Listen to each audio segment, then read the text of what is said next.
Sometimes, when I close my eyes, I relive past events. I am transported next to the men and women who wrote history. I move through their lives like a ghost of the future. I am a messenger of memories, a link between our time and their world. My voice will guide you through these episodes to bring back their stories as they appeared to me.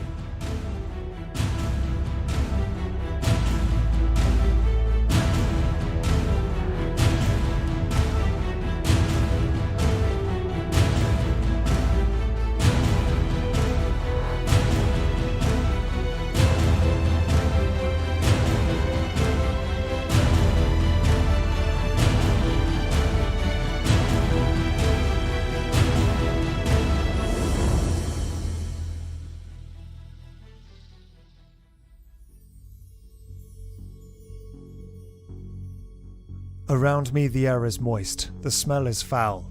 I'm almost suffocating. My eyes open, I can hardly see clearly in the surrounding darkness. I am in a vaulted cellar with stone walls. It is dimly lit by oil lamps. 2 rows of bunk beds face each other. Now I understand the smell. Hundreds of men are piled up, 2 by 2. They are filthy. Stretcher bearers and nurses monitor the water supply. Each canteen is filled with 1/4 of a litre. No one will be allowed a drop more for the day. I am next to a small soldier. The aspiring junior officer Leon Buffet is 20 years old. His melodic southern accent contrasts with the coldness of the place. He grumbles at his water bottle, just filled and yet still empty. He is thirsty. Buffet should never have been there. He joined Fort Vaux following the hasty withdrawal of his company. The fort went from a garrison of 280 men to more than 600 soldiers. Then the Germans began their siege of Fort Vaux.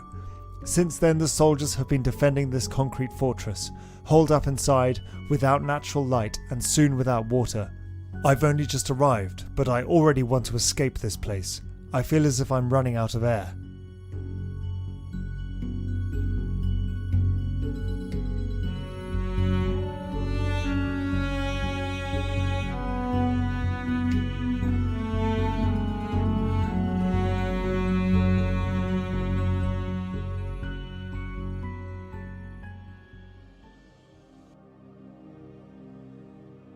I leave the room and rush behind an officer to the command post.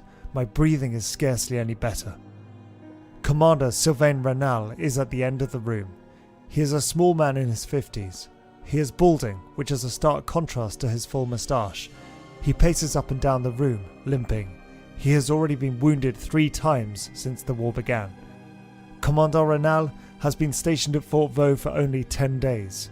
On June the 4th, 1916, he gathered his lieutenants for a meeting. The fort is in agony. 40,000 Germans have surrounded the fort in the last 3 days. But even more urgent, the water tank is almost dry.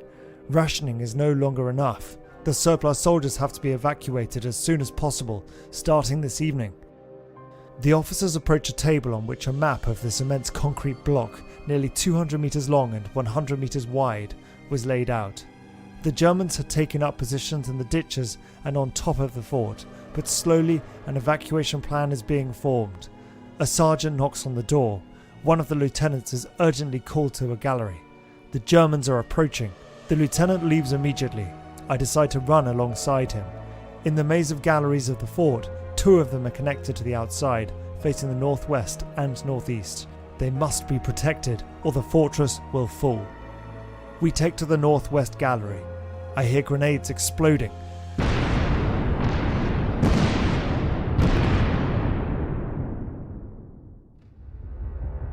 A small group of soldiers is waiting for us. The gallery is narrow. A machine gun is beside us. About 10 metres further, the gallery is blocked by a massive barricade made of bags of earth and debris of all kinds. The soldiers were waiting for us. It's been a few minutes since the Germans sent explosives to destroy the barricade. I am afraid. What awaits us terrifies me. An explosion sounds, more violent than the others. A part of the barricade has collapsed, but our machine gun is ready to repel the enemy. The Germans advance. They stay behind the barricade. We do not see them, but they seem to be spraying the barrier with liquid. There is hardly a sound. Everyone knows, however, that trouble is brewing, more dangerous than ever. Suddenly, suffocating gas is unleashed. At the same time, the barricade bursts into flames. A thick, black, acrid smoke immediately spreads through the gallery. I can't breathe. I want to run, but my legs don't respond, so I crouch down to get air. Around me, soldiers have fled to avoid dying of asphyxiation. I look at the flames as the barricade collapses. Through it, in the red of the fire and the black of the smoke, men climb over the debris and advance. Their gas masks make them look like invaders from another planet. Soon they will cross the obstacles. They are only 10 meters away. Soon the fort will fall. Crouching beside me, the lieutenant takes a deep breath.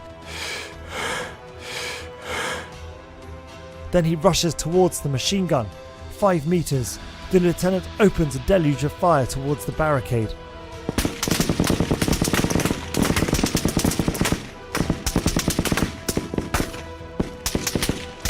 The attackers can't go any further, at least temporarily. Some soldiers join the lieutenants and keep the Germans at bay, while others form a barricade a few meters behind.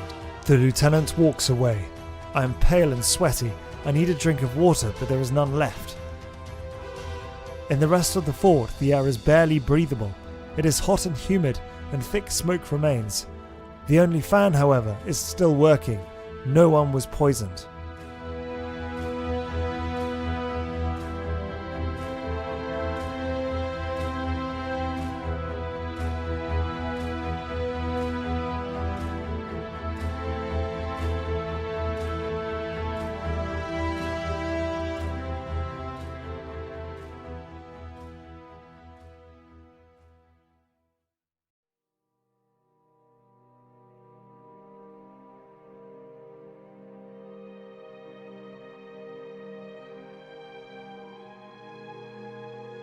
I find Buffet. It is 1:30 a.m. and he is ready for the evacuation.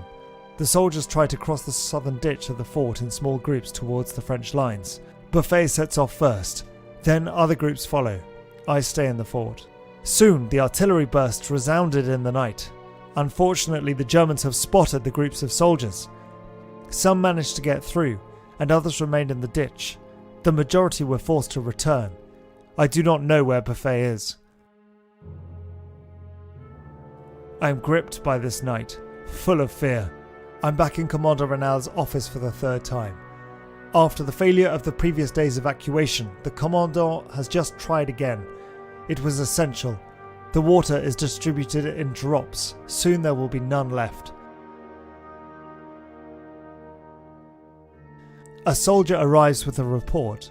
100 men have managed to leave the fort. However, it's still not enough. Renal knows that. There are still more than 400 men inside the fort. They are all exhausted and thirsty. During fierce fighting, the Germans progress step by step in the galleries. The situation is hopeless. We must surrender. The distress on Renal's face is clear to see. The reporting officer continues. One of the men who left the fort the day before has returned with a message. He is standing behind the door. Renal tells him to come in. A happy surprise. I recognize the young Léon Buffet. He does not see me, but I am glad to know he is alive.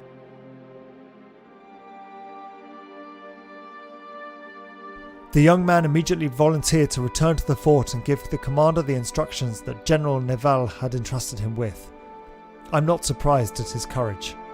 Nivelle wants to free the besieged fort by organising a counterattack. The fort's garrison must support this offensive by firing toward the outside. The fort must hold for just one more day.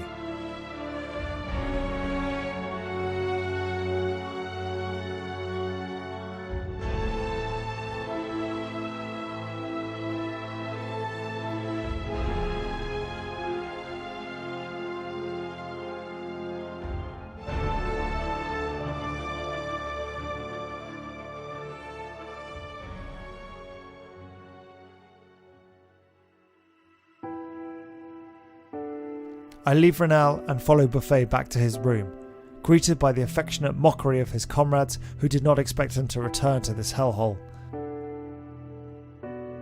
However, the scene I see before my eyes is terrible. 2 soldiers try to lick the walls for moisture, another hides to urinate in his canteen and drink. Behind the door, I hear the wounded from the unsuccessful attempts to evacuate. They cry out in pain and only increase our anxiety. Tomorrow, however, we will have to fight one more day. I fall asleep with them. I wake up in a gallery of the fort accompanied by a French officer. He is clearing the bags of earth used as barricades. In his hand he carries a pole with a white sheet at the end. A bugler accompanied him and played music that filled the corridors of the fort. We finally arrived at daylight. It has been so long since I last saw the sun. The Germans are facing us.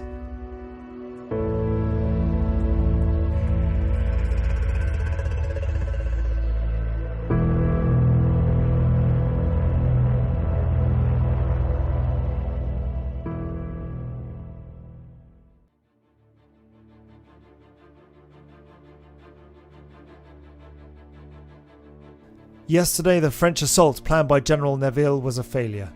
In spite of the sacrifices made by the poilus, the French foot soldiers, outside and inside, due to a lack of sufficient supplies. Early this morning, Commander Renal decided to surrender the fort. A German second lieutenant came forward to talk with us. The French officer repeated what Renal had told him. He wants the Germans to honour his garrison.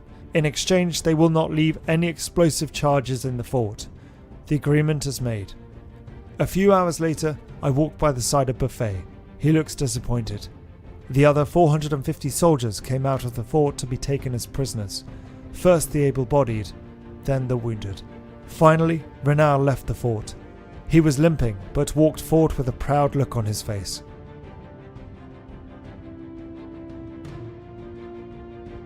In front of us, a delegation of German soldiers is waiting for us. They stand at attention and pay us a last tribute. The ordeal is finally over for the survivors of Fort Vaux. The fort then came under the control of the German army. It remained so until it was abandoned on the 2nd of November 1916, a few weeks before the end of the Battle of Verdun. Major Renal was made a commander of the Legion of Honour. After the war, he continued his career in the French army and was made colonel.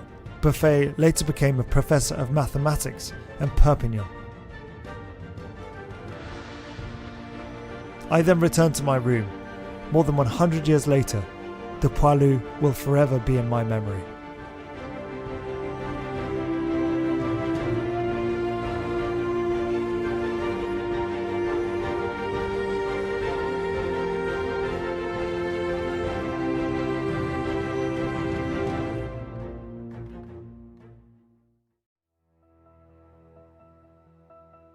Has this story touched you? Then it's time to go to the Land of Memory territory to immerse yourself in this adventure on the very spot where it took place. The itinerary, The Battle of Verdun, can be discovered on the website landofmemory.eu to visit the subterranean citadel of Verdun, Fort Douaumont, Fort Vaux, the ossuary of Douaumont, the memorial of Verdun, and the fleury before Douaumont.